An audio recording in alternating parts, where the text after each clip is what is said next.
I think that of all the issues involving online teaching, course navigation probably really comes to the top. All right.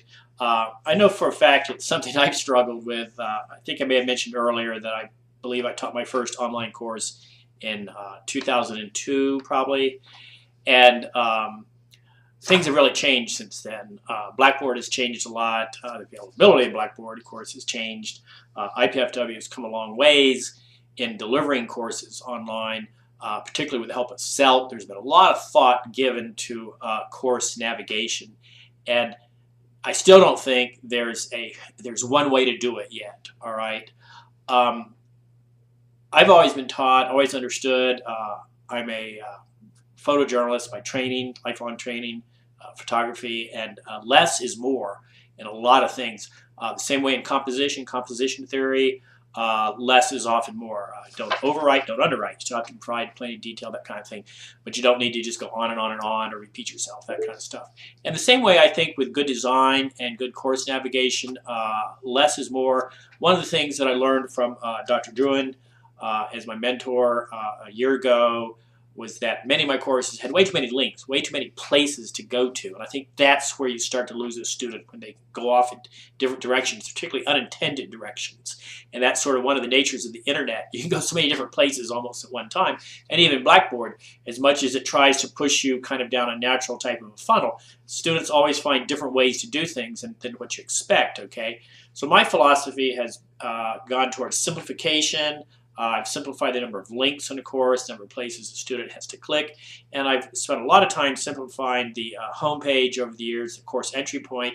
I force the students to come into the course at one point where they see every week a standard format, but the video, you can see this below, you can see my homepage below this video, the weekly video changes, and I deliberately change my clothes, my tie, my shirt, whatever, for that video so they can see immediately it's a new video, right? And then my course announcements change. So every week they see the same structure, but they see new information.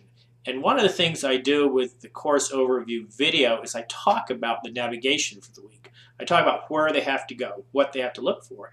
And of course I refer to the course calendar. It's amazing how students won't refer to the course calendar.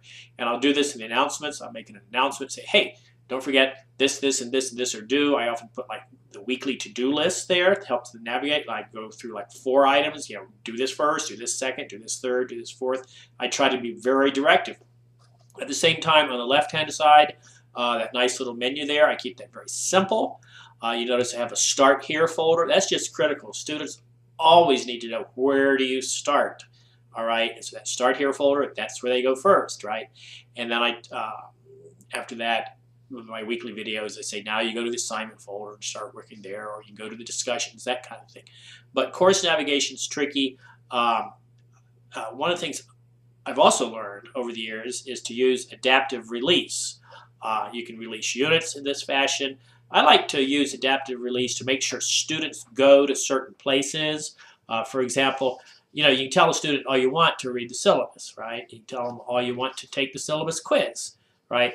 Well, what I've done is I've used adaptive release to make sure they actually do all that, because they can't get to the course calendar, the absolute critical course calendar, all the dates of the assignments, until they've actually taken the quiz for the syllabus and passed it with 80% or whatever I've put in there, okay? So adaptive release forces students, it forces course navigation.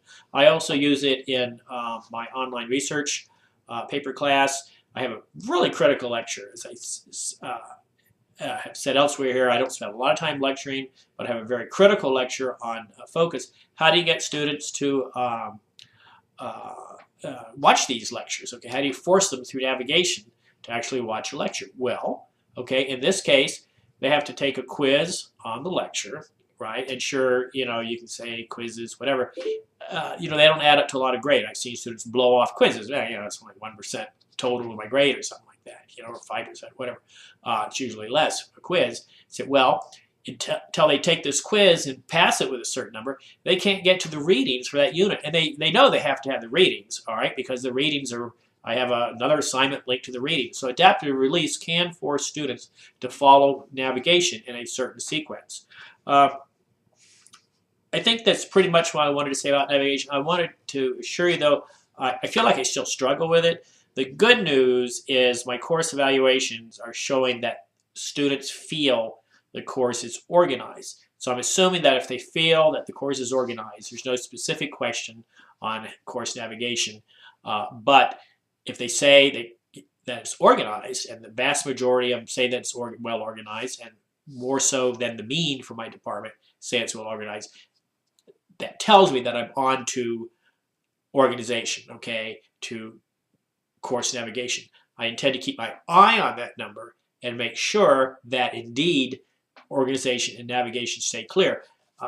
All my courses are taught in a sequence fashion, all right? All the skills build on the previous skills, and if they're not following the course, if they're not navigating it in the sequence I expect them to, then they're not getting this, all right? So that's why I feel course navigation is so important, and that's why one of the things I always look for on my classroom evaluations every semester to see how I'm doing there. And if I need some help, I'll go back to SELF and say, hey, this isn't working. Right now it seems to be working, and the more I've simplified it, the more I've made it very visually simple, very visually consistent, all right, and yet visually engaging too, by changing a little bit each week, what I wear, that kind of thing, so they know new stuff is there, then I do feel that I'm on the right track. But I intend to stay on that right track and monitor that. Well, hey, I think I've rambled enough here.